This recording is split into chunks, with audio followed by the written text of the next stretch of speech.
एक एक दिन में 4-4 पुल एक शहर में गिरता है सर, तो वो सारा पैसा फिर जा कहाँ रहा है? सारा पैसा करप्शन में जाता है। इंडस्ट्रियल जो सेंटर है वो बनाने की बात की गई है बोधगया के डोभी में। पहले बोल रहे थे कि बिहार को विशेष राज्य का भी दर्जा दिलवाएंगे। पहले लोग 10 लाख रुपए का लोन ले सकते थे, अब 15 लाख कर दिया गया। नमस्कार दोस्तों, बिहार को बजट में 60,000 करोड़ का सौगात मिला है। तो हमारे साथ प्रशांत सर है जो कि BHU यूनिवर्सिटी से संबंधित है। तो आइए इनसे जानते हैं कि आखिर बिहार को बजट में क्या मिला, क्या नहीं मिला और क्या मिलना चाहिए था। सर, बिहार को 60,000 करोड़ दिया गया है, क्या लग रहा है, क्या ये जो बजट है ये सही है बिहार के लिए? हाँ, बिहार के संदर्भ में अगर देखा जाए तो चूंकि ये बजट केंद्रीय बजट है, केंद्रीय बजट का अर्थ हो गया कि सारे राज्यों और केंद्र शासित प्रदेशों को उसमें शामिल किया जाएगा। जैसे स्टेट बजट होता है तो स्टेट बजट में हम लोग देखते हैं कि बिहार सरकार किन किन क्षेत्रों में काम करने के लिए बजट को जारी की है।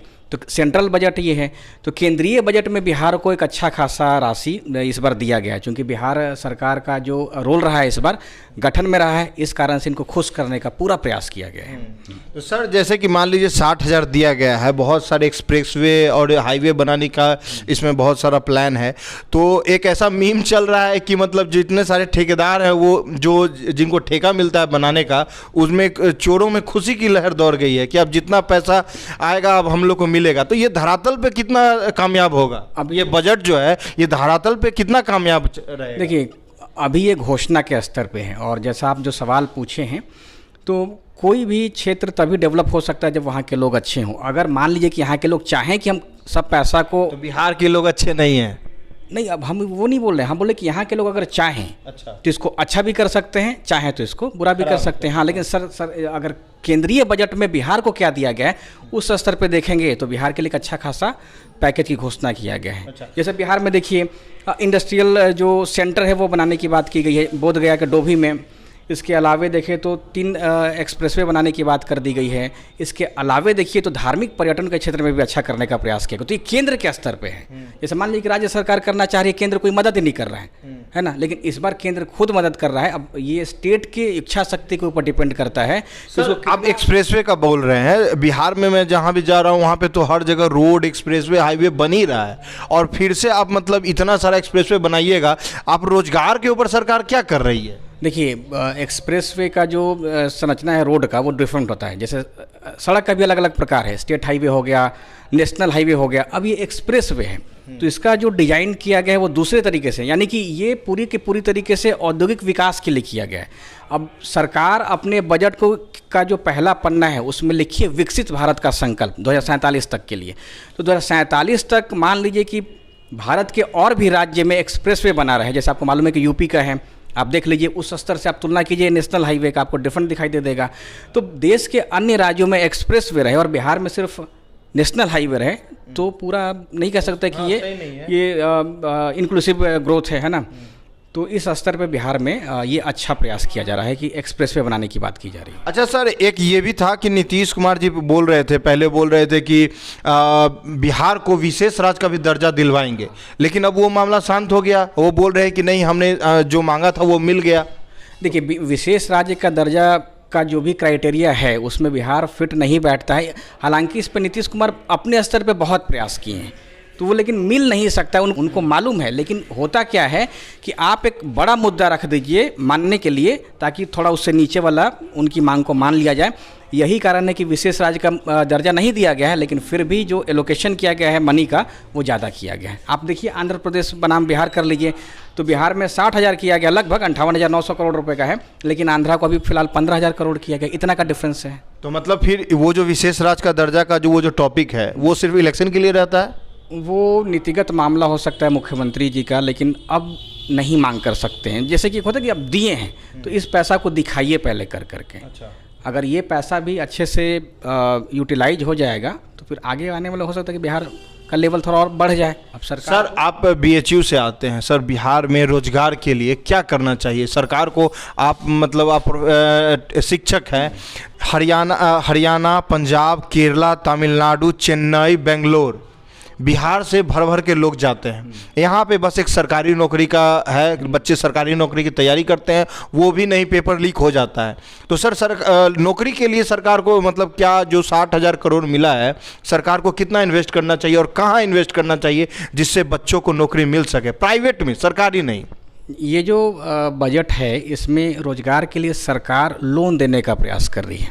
अच्छा। जैसे केंद्रीय स्तर पर देखिए तो मुद्रा लोन है, उस मुद्रा लोन में अपर लिमिट को बढ़ा दिया गया। पहले लोग 10 लाख रुपए का लोन ले सकते थे, अब 15 लाख कर दिया गया। तो सरकार मुद्रा लोन के माध्यम से रोजगार देने का या बढ़ावा देने का प्रयास करी। इसके अलावा सरकार का विशेष फोकस स्टार्टअप्स पे है, तो स्टार्टअप को बढ़ावा देगी, लोग अपना ही कारोबार करें। इसके अलावा सरकार देखिए एग्रीकल्चर को भी बात की है सरकार, मतलब कृषि भी हो, बागवानी फसल भी हो, तो लोग उससे भी जुड़ करके अपना रोजी रोटी कमा सकते हैं। अगर इंडस्ट्रियल रीजन बनता है उससे जुड़ करके कमा सकते हैं। इसके अलावा धार्मिक पर्यटन है, तो एक जगह अगर धार्मिक पर्यटन का विकास होता है तो कई क्षेत्र के लोगों को आपस में जोड़ देता है। जैसे मान लीजिए कि धार्मिक क्षेत्र हो गया तो वो होटल उद्योग को जोड़ दिया, चाहे खाने वाला हो चाहे वो रहने वाला हो, ठीक है। इसके अलावा और भी जो वहाँ पे जैसे कि सुविधा होनी चाहिए पर्यटकों के लिए वो हो जाता है। जैसे टैक्सी किसी को चलाना है तो वो उसके लिए एक रोजगार का माध्यम हो सकता है। रही बात आप सरकारी नौकरी के बारे में पूछना चाहते हैं, तो ये बजट सरकारी नौकरी से संबंधित नहीं है। अच्छा। इसलिए कि इस बजट का उद्देश्य सरकारी नौकरी का जनरेशन नहीं करना, वो स्टेट गवर्नमेंट करेगी। सरकार के स्तर पे अगर देखा जाए तो जैसे यूपीएससी है ना, या केंद्रीय सेवा है, तो उस स्तर पे बात अगर किया जाए तो वो इस समय सरकार वैसा प्रावधान नहीं की है। तो सरकार के जैसे अब देखिए 14 के बाद से ट्रेंड बदल गया है कि आप करिए, आप न सिर्फ रोजगार लीजिए बल्कि रोजगार देने वाले के रूप में खुद को कन्वर्ट कीजिए। सरकार चाहती है भी कि लोग रोजगार न ले बल्कि रोजगार देने वाला बने, है ना। सिक्योरिटी के बारे में क्या कहना चाहेंगे सर? बिहार में कोई भी मल्टीनेशनल कंपनी है आना नहीं चाहती है, वो बोलती है सिक्योरिटी नहीं है, इस पे आप क्या कहना चाहेंगे? लॉ एंड ऑर्डर का मसला स्टेट का है, तो स्टेट गवर्नमेंट अब जिस स्तर पे प्रयास करे। अब नीतीश कुमार की भाषा में हम बोले तो यहाँ सुरक्षा ठीक ठाक है। अच्छा। लेकिन अगर घटना घटित हो जाती है उसके बाद जो प्रशासनिक रिस्पांस है अगर अच्छा नहीं होता है तो माना जाए कि स्टेट का जो लॉ एंड ऑर्डर है वो फेल्योर है। इस पे जो है सटीक बोला इसलिए नहीं जा सकता है कि विवाद हो जाएगा। सर देखिए, इन लोगों को सरकार को इतना रुपया मिलता है कि मतलब आप पुल बनाइए, हाईवे बनाइए, एक्सप्रेसवे बनाइए, एक दिन में 4 पुल एक शहर में गिरता है सर, तो वो सारा पैसा फिर जा कहाँ रहा है? सारा पैसा करप्शन में जाता है। देखिए कोई भी प्लान तभी सफल हो सकता है जब उसको क्रियान्वित करने वाले लोग अच्छे हों। तो जैसे मान लीजिए कि पुल बन रहा है तो इसका ऑडिटिंग होना चाहिए कि कैसा बनाया गया है, जैसे मटेरियल कैसा लागू, ऑडिट करना चाहिए, इसका चाहे मॉनिटरिंग करना चाहिए। वो अभी नहीं होता है, वो अब नहीं हो रहा है इस समय। यही बात होना चाहिए, मतलब कि ऊपर से इतना सख्त को रखा जाए, मतलब कानून रखा जाए या गतिविधि इतना सख्त रखा जाए कि लोग उसमें हेर फेर करने से बचें। मतलब जो फंड दिया गया उसका यूटिलाइज सही तरीके से करें। सोशल मीडिया के आने से स्थानीय लोगों की भूमिका हो गई कि वो लोग खुद ही दिखा देते हैं कि यहाँ पे इतना करप्शन किया जा रहा है। तो स्थानीय लोग भी अब थोड़ा जागरूक होकर के भागीदारी दें अपना। जी, तो स्थानीय लोग जो वहाँ के लोकल लोग होते हैं, जब भी कोई पुल बन रहा है या रोड बन रहा है तो आप चेक करें, अगर आपको कुछ गड़बड़ी लगती है तो आप कंप्लेन करें, नहीं तो इसी तरीके से पुल गिरेगा, आपका जो पैसा लगा है बनने में 60,000 करोड़ भी ऐसे ही चला जाएगा। जो लोग हैं, जो ठेकेदार है, उन्हें फिर से अगले साल या 5 साल के बाद उनको वो ठेकेदार को मिल ही जाएगा फिर से कि एक और पुल बनाइए। खैर, आप इस वीडियो के बारे में क्या सोचते हैं कमेंट सेक्शन में लिखकर अपनी राय जरूर दें। धन्यवाद।